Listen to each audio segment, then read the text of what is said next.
Play number 2. Train your interviewers to think, not guess. It should come as no surprise that when interviewers aren't really ready, they feel anxious. Interviewing is stressful for candidates, and it's also stressful for interviewers. When interviewers feel unprepared, they may fill in silence with small talk or go off script. They may even help candidates too much by inadvertently providing clues to their questions, making it unclear how to rate a response. They may recommend a candidate based on what they assume the role needs, which maybe isn't quite right. Or they let unconscious bias cloud their view. But it doesn't have to be this way. When you give interviewers the right training, including a list of clear questions, a simple way to rate responses, they arrive to interviews confident. They make a great impression on candidates, and they don't veer into subjects that are not supposed to be covered in interviews. They focus on what matters, and they make recommendations based on real evidence, not instinct or anxiety. Here's a short checklist to consider.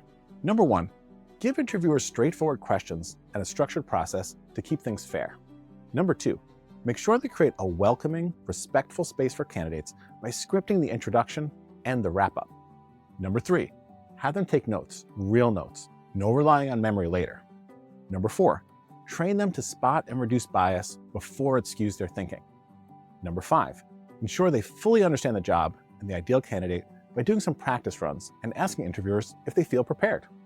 Number 6, teach them to listen and let candidates speak. A little awkward silence is okay in an interview. Here are a few questions to get you thinking. What specific training do interviewers need to evaluate the critical skills and experience for the role consistently?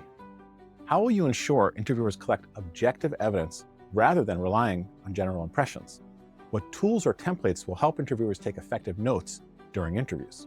How will you prepare interviewers to create a positive candidate experience while maintaining a rigorous assessment? What process will you use to calibrate interviewer ratings and ensure consistency? All right, story time. This is one of my favorites. Once again, I was hiring for a technical role under some time pressure.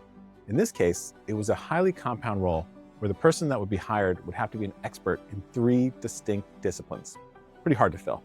We had a few candidates lined up, one of whom I had worked with before, so I took myself out of the process. After the interview, I looked at the recommendations. One interviewer said no, but when I looked at their individual response ratings, they were all positive. So now it's pretty fishy, because usually when someone rates each question positively, the candidate will end up with a yes or even a strong yes recommendation. Still, this interviewer had a track record of fair assessment, which made me even more curious. So during the candidate roundtable, I pressed for a little more information, and the interviewer said that the person seemed like a great fit, but they had mentioned during the interview that they were hoping to create their own startup next year. The interviewer remembered some guidance from a previous job: never hire entrepreneurs, so she recommended no. I've heard this guidance before, and let's just say it depends. In this case, we were actually trying to fill a temporary contract, so we didn't have any retention concerns because we weren't planning to retain the candidate, which the candidate understood, but the interviewers did not. So once again, this was my mistake. First, I didn't make it clear to interviewers that we were hiring for a term-limited contract. Second, I hadn't established a clear policy of what to do when a potential red flag is observed that isn't covered by the selection rubric. For subsequent interviews, I added to our training that interviewers should submit their recommendations fully based on response scores and describe red flags in their feedback if when they occur, which is a long way of saying train your interviewers to think, not to guess.